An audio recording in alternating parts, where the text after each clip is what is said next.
What's up, everybody? I'm Jason with Tennessee Mountain Homestead, and today I want to give an update on this here mud mower and what I've done to it with the exhaust. Stay tuned.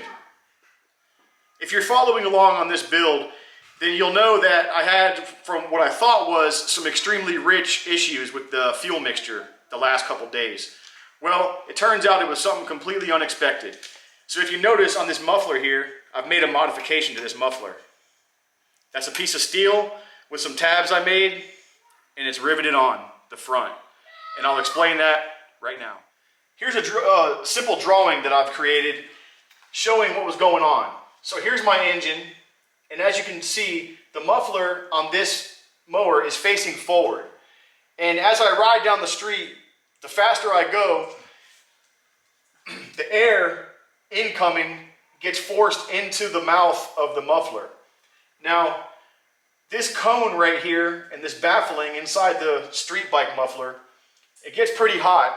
And no matter how good of a tune I put on this carburetor, some hydrocarbons or unburnt fuel are going to enter into the exhaust system. Now, what was happening is that those unburnt fuels were coming in and they weren't allowed to escape at speed. And I was probably going conservatively about 25 miles an hour. And that's when it really starts to happen. So all that unburnt gas was being forced to stay in here. When all this cool air was coming in, this gets extremely hot, and it was basically combusting and just becoming like a steady torch. And you could see it. I'll put a clip.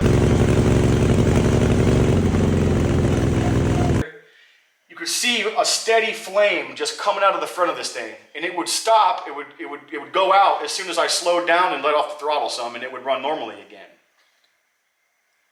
So once again, we're back over here at the mower, and you can see this piece of sheet metal I put over top of the front of the muffler. Now this muffler angles this stock piece that it came like this. It's canted. It's angled like this. So I didn't follow that angle. But this is kind of how, when I look at the front, this blocks the entire opening the way this is shaped. And it's got plenty of room around the whole thing. It's got more than an inch down here and probably a half an inch up here. Anyway, I took it down the road the same way as I always do to try to create the flames that come out of this thing when I'm driving it. And it didn't happen. As a matter of fact, it seemed to even run smoother and better, which, I mean, big surprise there, right? You're not having all that air crammed down your exhaust, you know, all that high pressure air being crammed in there so the exhaust can't escape. It's, you know, it's basically causing a huge back pressure, right? So now the exhaust can escape out and it doesn't go on fire. So in my frustrated desperation to get this thing running good, I actually went and purchased a few pilot jets, a new needle and seat for the Mikuni carburetor. And I even paid 2 days shipping for it to get here because I'm on a limited time schedule. But I ended up putting a number 15 pilot jet in it. It had a 17.5. Like I said, that was way too lean. It started sputtering off idle. So I ended up putting the 17.5 back in it and readjusting the main jet back one clip notch back richer because I had that leaned out too. And it runs great. All right, guys. So with that, I don't think it's necessary to put any more footage of me driving this thing around now because we're going to do more mods. It needs tires and everything else, like I said.